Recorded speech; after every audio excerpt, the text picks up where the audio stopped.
Drone technology has made aerial photography way more accessible. And although it's a little less cost prohibitive than it used to be, there's still some things you need to remember before you take to the sky. Well, here are 7 tips that are going to help you take even more beautiful imagery from the sky. Tip 1, learn the rules of photography. This tip is for anyone learning photography, whether on the ground or in the air.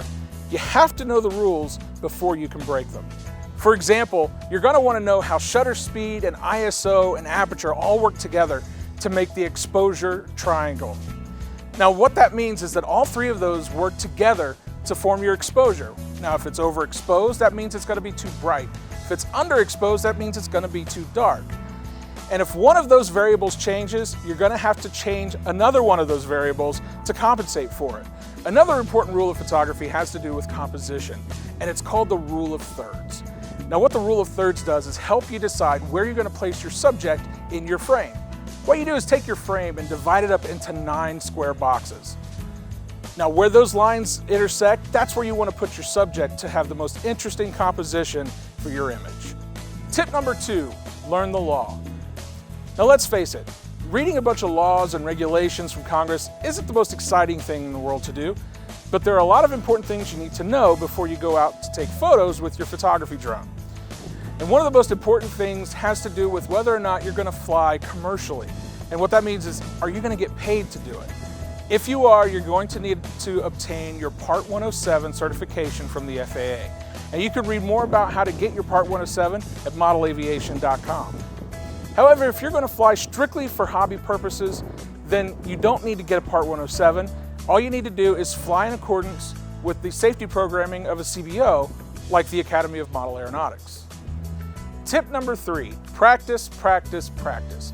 Now before you can get that perfect shot, you're gonna need to take some time to learn how your drone operates and how you can best get the shot that you want and that you see in your head.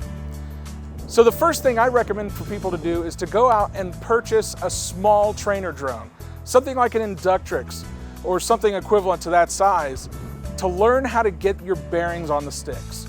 Start out by flying with the tail towards you and follow it around as you fly. That way you can get really synchronized with those stick movements and know exactly what you need to do once you're in the air with your photography drone to get the perfect shot. Tip number 4, prepare.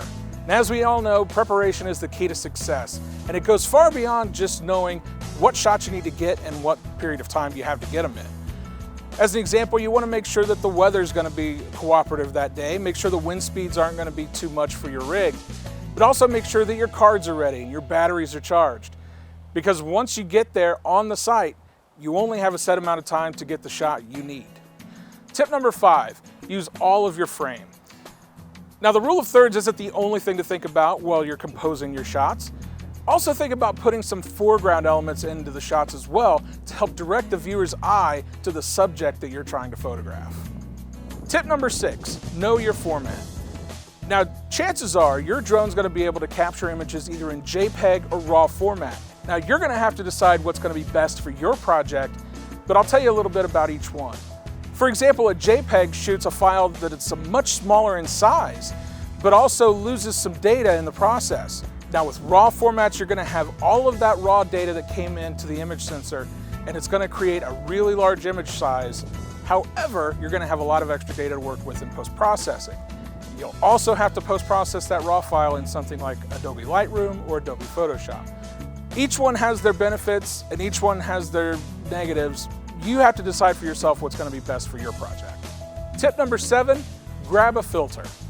Now a filter like these are special pieces of glass that go on the front of your lens.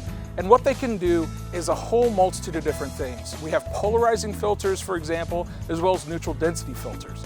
Now polarizing filters are really interesting because they can take the sky and make the blues far more richer than they used to be, and also knock down a lot of the glare that you might see from the sun. Now neutral density filters, on the other hand, are like sunglasses for your camera. What they do is take this light that's coming into the camera and knock it down a bit so that you can be more creative with your camera settings and get the nice shot that you want. So there you have it. Those are our 7 tips for aerial photography. You follow those tips and you'll be an aerial photography pro in no time.